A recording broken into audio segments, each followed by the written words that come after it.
Hello students, VCC Pokhran के online platform यानी कि वृंदावन कोचिंग क्लासेस के ऑनलाइन प्लेटफॉर्म पे आप सभी का स्वागत है। मैं पूर्ण सिंह, आपके मैथ का टीचर, ले चलता हूं आपको नेक्स्ट टॉपिक की ओर। उससे पहले मैं आपको ये बताना चाहता हूं कि प्रीवियस जो टॉपिक है पार्ट 5 है, उसके अंदर हमने पैरेललोग्राम के बारे में अच्छे से पढ़ लिया है। उसी पैरेललोग्राम को आगे लेके चलेंगे। आपका टाइम खराब ना करते हुए चलते हैं टॉपिक की ओर। ओके स्टूडेंट्स, तो बात कर ली थी हमने पैरेललोग्राम के बारे में। उससे पहले जो पीढ़ी है आपको पता होगी, एक बार हल्का सा रिवीजन। पॉइंट से लाइन से प्लेन, कोई भी 2D प्लेन से अभी हम क्या पढ़ रहे हैं, प्लेन के अंदर हम पढ़ रहे हैं प्लेन फिगर। क्या पढ़ रहे हैं बेटा? पहले पढ़ेंगे प्लेन यानी कि समतल, और उसके अंदर हम पढ़ रहे हैं थोड़ी मतलब जुकाम वगैरह है, गला खराब है, लेकिन काम रुकना नहीं चाहिए। प्लेन फिगर्स, ठीक है। प्लेन फिगर्स के बाद में प्लेन फिगर्स के अंदर हमने बात की पॉलीगन्स के बारे में, ठीक है। पॉलीगन्स के बाद में हमने बात की थी अगर 3 साइड्स हो नंबर तो वो ट्रायंगल हो जाएगा, और नंबर ऑफ साइड्स अगर उसके अंदर 4 हो तो वो क्या हो जाएगा, आपके क्वाड्रिलेटरल हो जाएगा। क्वाड्रिलेटरल में 2 पढ़े, एक पढ़ा हमने कॉन्वेक्स, है ना, क्या हो जाएगा क्वाड्रिलेटरल। उसमें 2 हो जाएंगे, कॉन्वेक्स और कॉनकेव क्वाड्रिलेटरल। अब कॉनकेव आगे डिटेल में है नहीं, इन दोनों के बीच बारे में बता दिया मैंने। कॉन्वेक्स के अंदर सबसे पहले हमने पढ़ा ट्रेपेजियम, ठीक है। और क्या पढ़ा इसके अंदर हमने पढ़ा काइट पढ़ा। और अगर ट्रेपेजियम में जो 1 पेयर ऑफ साइड्स है, अगर दोनों पेयर ऑफ साइड्स को इक्वल कर दे तो वो क्या हो जाता है, पैरेललोग्राम हो जाता है, ठीक है। यहाँ तक हमने पढ़ लिया था, ट्रेपेजियम पढ़ लिया था, काइट पढ़ लिया था, पैरेललोग्राम पढ़ लिया था। अब इसके आगे पढ़ते हैं बच्चों। अब ये जो पैरेललोग्राम है इसके बारे में हम अच्छे से स्टडी करेंगे। चलिए इसको इरेज करते हैं। अब पैरेललोग्राम बनाऊंगा, उसके अंदर देखो किस बेसिस पे मैं चेंज करता हूँ, उसको अच्छे से समझना बच्चों। अगर आपको मेरी बोलने की स्पीड थोड़ी कम लग रही है तो आप YouTube में ऑप्शन होता है कि आप स्पीड तेज भी कर सकते हो, 1.5 करके सुन सकते हो। और अगर रिवीजन करना हो आपको सेम टॉपिक का तो 2 टाइम्स स्पीड करके सुन लो, है ना। चलो, तो अब बात करते हैं हम पैरेललोग्राम। जो हो गया था हमारा टॉपिक, उसको आगे चलते हैं। Parallelogram, okay. अब पैरेललोग्राम में क्या होता था, हमें पता है कि 1 ऑपोजिट पेयर ऑफ साइड जो होती थी वो क्या होती थी, पैरेलल होती थी। ये इसके पैरेलल है और ये वाली चीज़ इसके पैरेलल है। ये साइड इस साइड के इक्वल है और ये साइड इस साइड के इक्वल है, ठीक है। ये एंगल इस एंगल के इक्वल हुआ करता था और ये एंगल इस एंगल के इक्वल हुआ करता था। अब इसमें हम 2 चीज़ें कर सकते हैं। क्या चीज़ें कर सकते हैं, ध्यान से देखना बेटा। 2 चेंज क्या कहला सकते हैं, या तो मैं क्या करूं कि ये जो एडजेसेंट साइड्स है, ये एडजेसेंट साइड्स है, इसका नाम है पैरेललोग्राम का ABCD। क्या दिया मैंने, ABCD। अगर मैं इसको एडजेसेंट साइड्स को इक्वल कर लूं, एडजेसेंट साइड्स को क्या कर दूं, इक्वल, ठीक है। हिंदी में भी लिख देता हूं, एडजेसेंट साइड्स को क्या कर दिया, इक्वल कर दिया। एडजेसेंट साइड्स को इक्वल कर दिया तो हमें जो शेप मिलेगी, एडजेसेंट मतलब पास वाली, AB और BC, ये तो अलग अलग है, ठीक है ना। ऑपोजिट तो वैसे ही इक्वल है, हम क्या कर रहे हैं, जो एडजेसेंट साइड्स है इनको इक्वल कर देंगे तो क्या हो जाएगा, सारी साइड्स इक्वल हो जाएगी। तो उस शेप का नाम रखा हमने रोम्बस। क्या रखा बेटा, रोम्बस, ठीक है। रोम्बस एक ऐसा पैरेललोग्राम है जिसके एडजेसेंट साइड्स भी क्या है बेटा, इक्वल है। जिसके एडजेसेंट साइड्स भी क्या है, इक्वल। मतलब एडजेसेंट साइड इक्वल हो गई, ऑपोजिट वैसे इक्वल है तो ऑल साइड्स क्या हो गई, इक्वल। ये हो गया बेटा रोम्बस। इसके बारे में स्टडी करेंगे।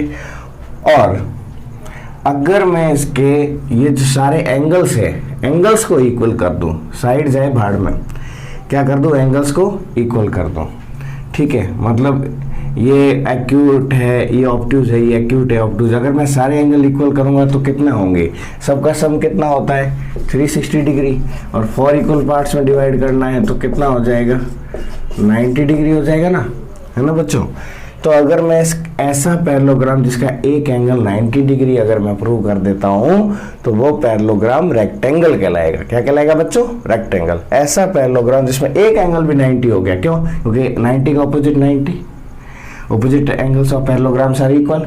और एडजेसेंट एंगल्स क्या होते हैं? इसके सप्लीमेंट्री, मतलब दोनों का सम कितना होगा?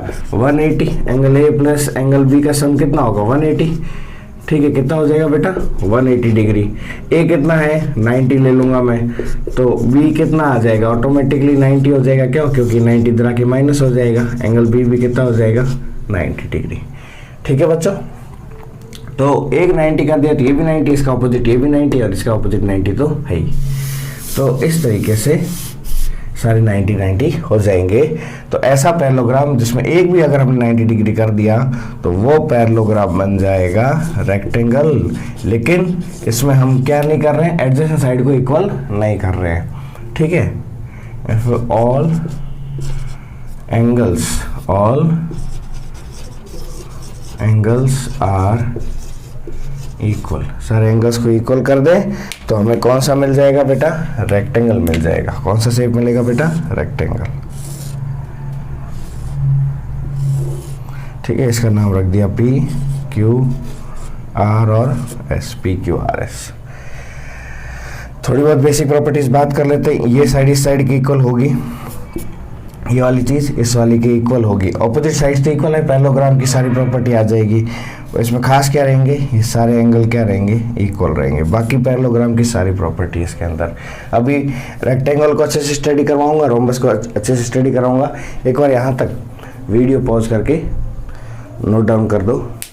Please pause the video to note it down. चलिए अब आगे बात करते हैं बच्चों। इसको मैं हटा देता हूँ। तो पहले मैं रेक्टेंगल को स्टडी करवाऊंगा, फिर उसके बाद में हम रोम्बस के बारे में बात करेंगे। ओके, पहले इस वीडियो में रेक्टेंगल को सटाते हैं पूरा। तो हेडिंग डालते हैं बेटा रेक्टेंगल।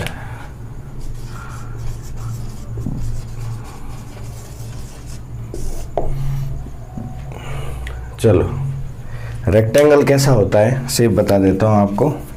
ये एक ऐसा पैरेललोग्राम है जिसके हर एंगल को हमने क्या कर दिया है? 90 डिग्री कर दिया है।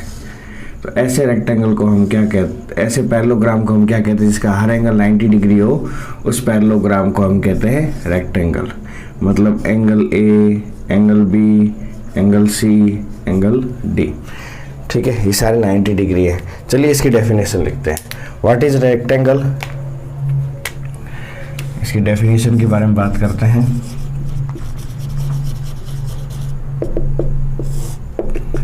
What is rectangle? रेक्टेंगल एक पैरेललोग्राम है। तो अ पैरेललोग्राम, ये एक ऐसा पैरेललोग्राम है हैविंग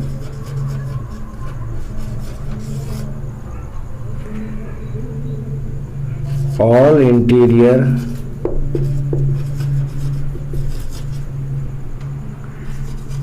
एंगल्स, इसके सारे इंटीरियर एंगल्स क्या है? राइट एंगल है।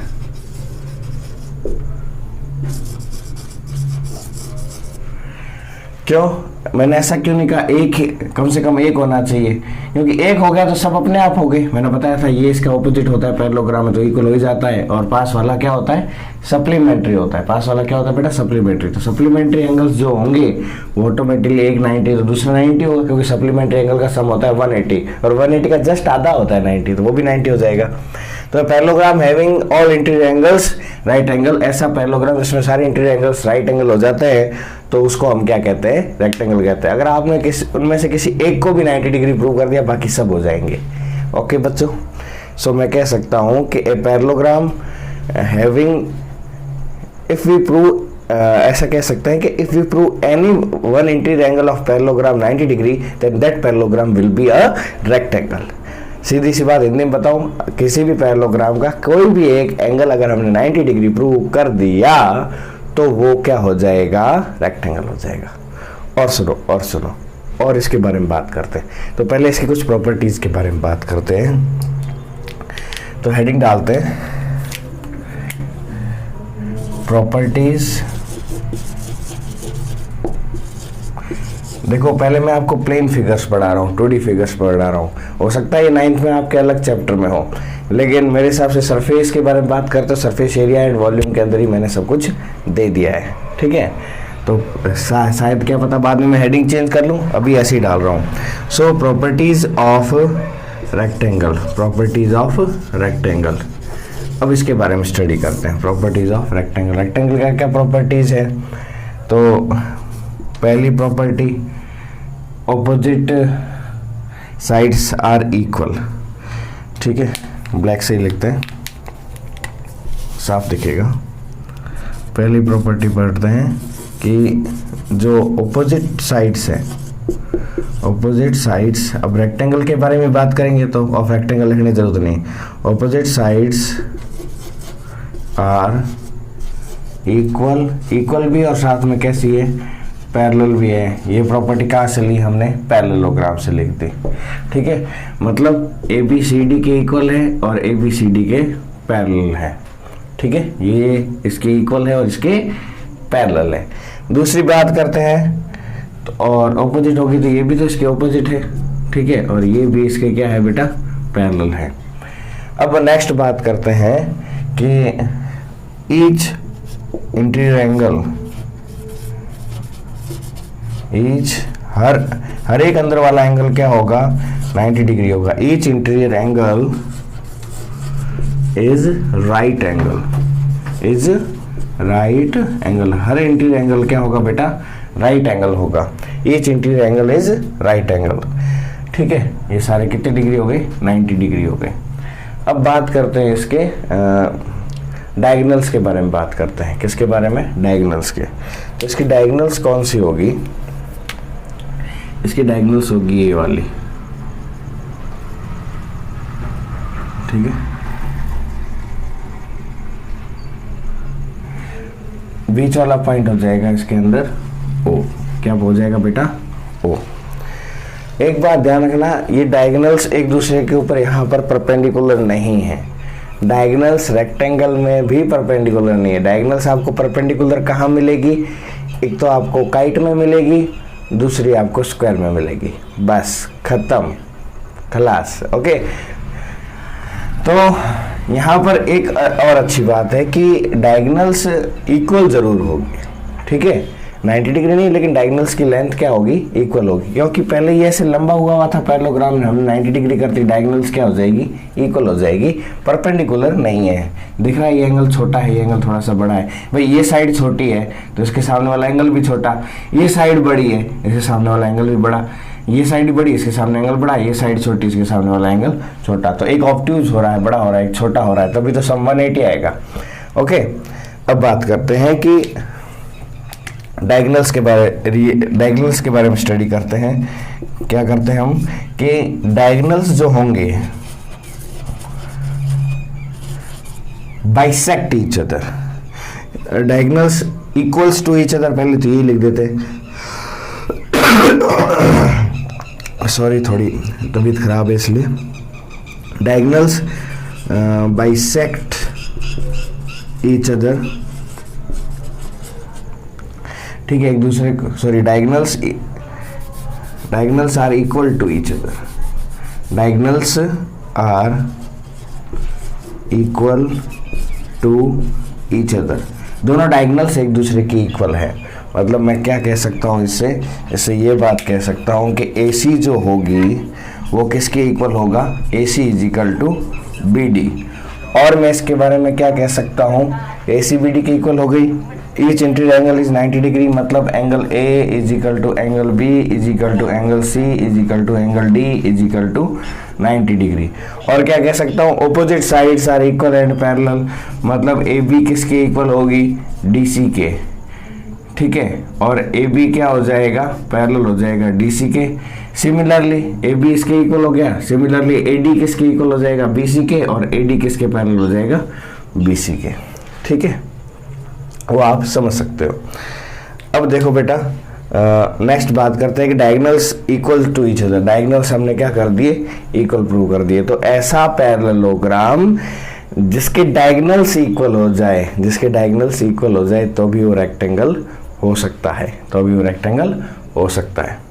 चलिए आगे बात करते हैं फोर्थ पॉइंट की, diagonals bisect each other. Diagonals bisect each other, diagonals एक दूसरे को बाइसेक्ट करेंगे, इक्वल तो है ही और एक दूसरे को बाइसेक्ट भी कर रहे हैं। एक दूसरे को क्या कर रहे हैं बेटा? बाइसेक्ट कर रहे हैं। मतलब मैं इसमें क्या कह सकता हूँ कि भाई AC किसके इक्वल है? BD के, और जो BD है वो AC को A और OC के इक्वल पार्ट में डिवाइड कर रही है। अगर पूरी AC इसके इक्वल है तो BD का आधा भी AC के आधे के इक्वल होगा। भाई ये चीज इसके इक्वल, ये इसको बाइसेक्ट कर रही है तो जितना ये उतना ये वाली लाइन इस डायगोनल BD को बाइसेक्ट कर रही है, जितना D हो उतना B हो, तो मतलब चारों आपस में क्या हो जाएंगे? इक्वल हो जाएंगे। ठीक है, दोनों डायगोनल इक्वल है और दोनों एक दूसरे को बराबर काट रही है, मतलब AO is equal to BO is equal to CO is equal to DO। ठीक है, बस बाइसेक्ट कर रही है, आपस में एक दूसरे के इक्वल है लेकिन परपेंडिकुलर नहीं है, परपेंडिकुलर नहीं है। ठीक है, डायगोनल्स बाइसेक्ट ईच अदर। ठीक है, तो ये थी मेरी एक आदत है ठीक है बोलने की बार बार, क्योंकि इससे मेरे को क्या है, क्लास में जब पढ़ाता हूँ ना तो बच्चों से रिप्लाई लेने की आदत है कि भाई यहाँ तक कोई डाउट है तो बोलो, और ऑनलाइन में भी वही आदत पड़ी हुई है। चलिए कमेंट करके ज़रूर बताइएगा कि अगर कोई डाउट हो तो नेक्स्ट टॉपिक में उसको क्लियर कर सकूँगा।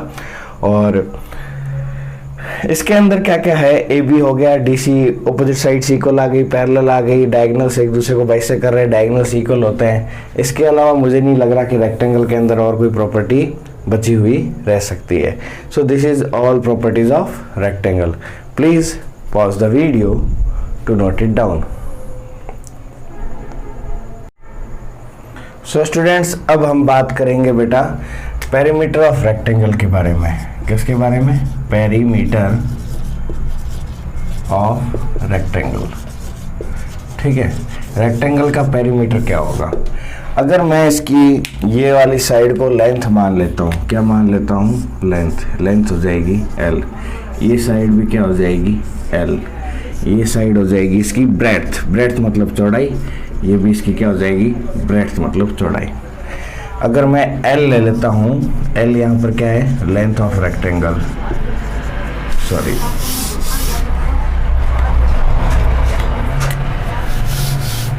L यहाँ पर क्या है? Length of rectangle, length of rectangle. B यहाँ पर है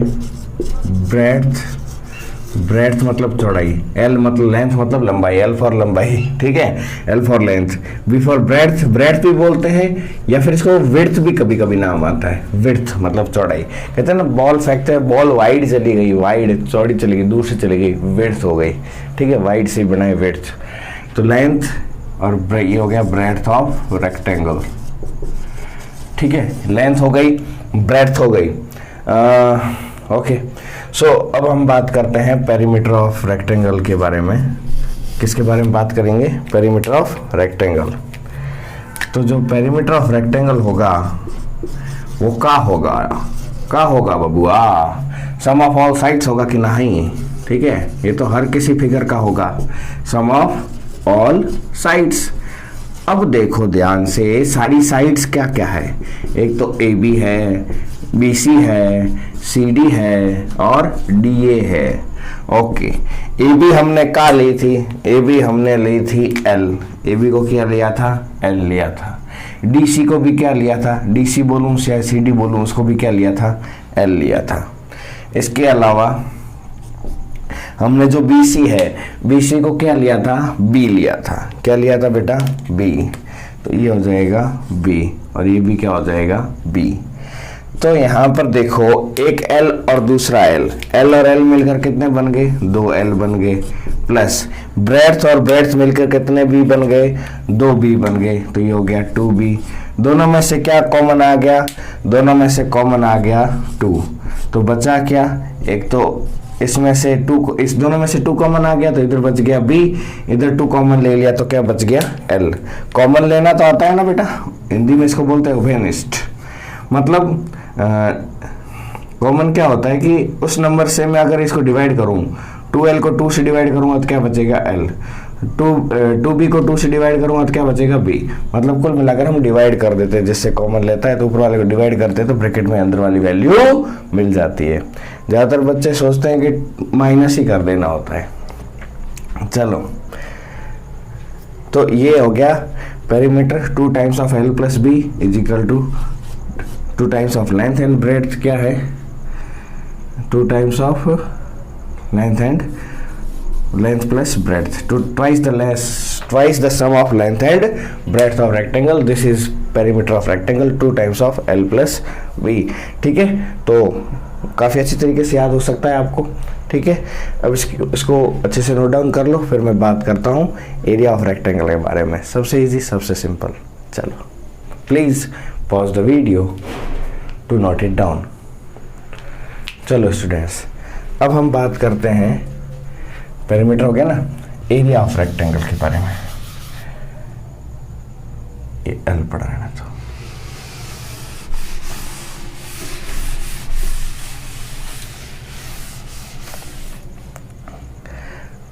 अब देखो बेटा, आपने कभी ईंट रखी हुई देखी होगी, तो यूं ईंट यूं गिनते हैं, ये पहली ईंट, ये दूसरी ईंट, ये तीसरी ईंट, ये चौथी ईंट। ठीक है, फिर इसके ऊपर एक और लेयर है। तो अगर मैं आपसे पूछूं यहाँ कितनी ईंटें हैं, ठीक है, तो 1 2 3 4 5 6 7 8 ऐसे भी काउंट कर सकते हो।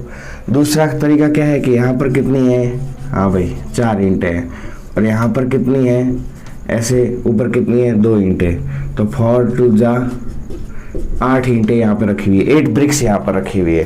4 ब्रिक्स ऐसे रखी है और 2 ब्रिक्स ऐसे रखी हुई है, तो क्या हो गया, 8 ब्रिक्स हो गया।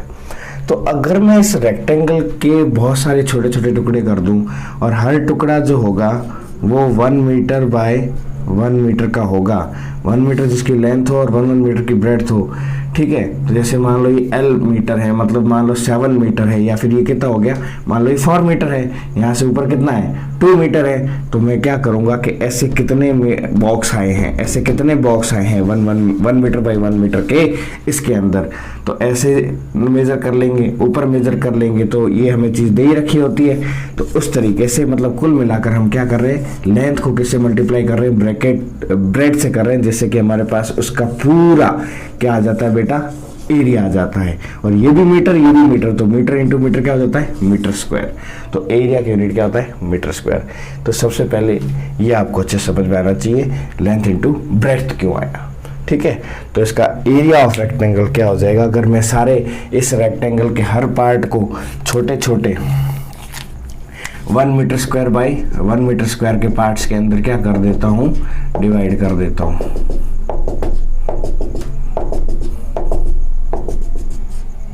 ठीक है, ये लो सीधा ही कर लेते हैं, बहुत हो गया, दिमाग खराब करत बानी। ठीक है, यहाँ से यहाँ तक लेंथ कितनी है, मान लो मैंने मान लिया 7 मीटर है, यहाँ से यहाँ तक लेंथ कितनी है, 3 मीटर है। ठीक है, तो ये हर टुकड़ा क्या है, 1 metre square 1 metre square 1 metre square 1 metre square 1 metre square, या फिर 1 मीटर लेंथ है, 1 मीटर ब्रेड्थ है। ठीक है, तो मतलब जो भी है, मान लो 3 मीटर ऐसा हो गया, 7 ऐसा हो गया, तो 7 इंटू 3, तो 1 मीटर बाय 1 मीटर के कितने डब्बे हैं, 21 है। तो ये हो गया 21 मीटर स्क्वायर, इसका एरिया आ गया। तो समझ में आ गया, metre into metre, metre square, और ऐसे कितने हैं 1 मीटर स्क्वायर के डब्बे, इसमें 21 है, तो वही उसका एरिया होता है। इस तरीके से आया लेंथ इंटू ब्रेड्थ। ठीक है, तो एरिया ऑफ रेक्टेंगल ये क्या होता है, प्रोडक्ट होता है लेंथ का और ब्रेड्थ का। बाकी जो भी फॉर्मूले आए वो इसी से आगे बने हैं। तो ये हो जाएगा length into breadth, length into breadth, ये that is L into B. अगर इसको A ले लेता है कोई, इसको B ले लेता है, A इंटू बी, उससे कुछ फर्क नहीं पड़ता है आपने क्या लिया है क्या नहीं लिया है। ठीक है, और इस लेंथ इंटू ब्रेड्थ को भी जब हम आधा करते हैं तो ये बनता है हाफ इंटू, आधा हो जाता है half into base into height. इससे आया एरिया ऑफ ट्राइंगल, इसी फॉर्मूले से आया। ये जो लेंथ इंटू ब्रेड्थ था, लेंथ इंटू ब्रेड्थ, इसका वो जो इसका ब्रेड्थ है वो उस ट्राइंगल की क्या हो जाती है, हाइट। तो एरिया ऑफ ट्राइंगल मैंने कहा था जब रेक्टेंगल आएगा तब बताऊंगा। तो ये रहा रेक्टेंगल और मैंने बता दिया। आप भूल सकते हो, मैं नहीं भूलूंगा क्योंकि मैं कोई भी लिंक नहीं छोड़ना चाहता जहां पर आपको लगे कि यार ये चीज़ बोली थी और समझा ही नहीं। हर चीज़ को स्पाइरल स्टडी आपके प्रीवियस नॉलेज से जोड़ते हुए चलूँगा ताकि आप उसको अच्छे से समझ सको। तो length to breadth, product of length and breadth आ गया। ये हो गया हमारा रेक्टेंगल। उम्मीद करता हूँ आपको अच्छे समझ में आया होगा। आपका बहुत अच्छा रिस्पॉन्स है यूट्यूब पे। आप मतलब 30 बच्चे भी देखते हो ना यूट्यूब पे, तो मेरा तो बस सक्सेसफुल है, क्योंकि मैं एक टाइम पे 1 घंटा देकर 30 बच्चों को एक साथ पढ़ा रहा हूँ। तो 30 बच्चे भी एक साथ पढ़ लेते हैं ना, तो मेरी यहाँ पर 1 घंटे बोलने वाला साक्षर मतलब क्या कह सकते हैं, मतलब मैं ये कह सकता हूँ मैंने अपना मतलब जो काम करना था ना वो कर लिया है।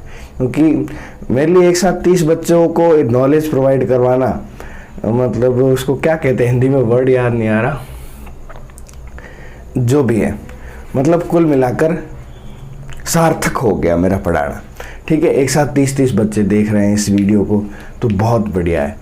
आगे भी बढ़ेंगे तो उनको भी बहुत बढ़िया है, लेकिन आप 30 बच्चे भी देख रहे हो और अपने आपको ये इंटरेस्टिंग लग रहा है, अच्छा लग रहा है, तो मेरे लिए मोर देन इनफ है। ठीक है, मोनेटाइजेशन होता रहेगा अपने आप, मोनेटाइजेशन वगैरह। इसी तरह से टेंशन मत लो, आराम से पढ़ते रहो, आगे बढ़ते रहो। जय हिंद, जय भारत।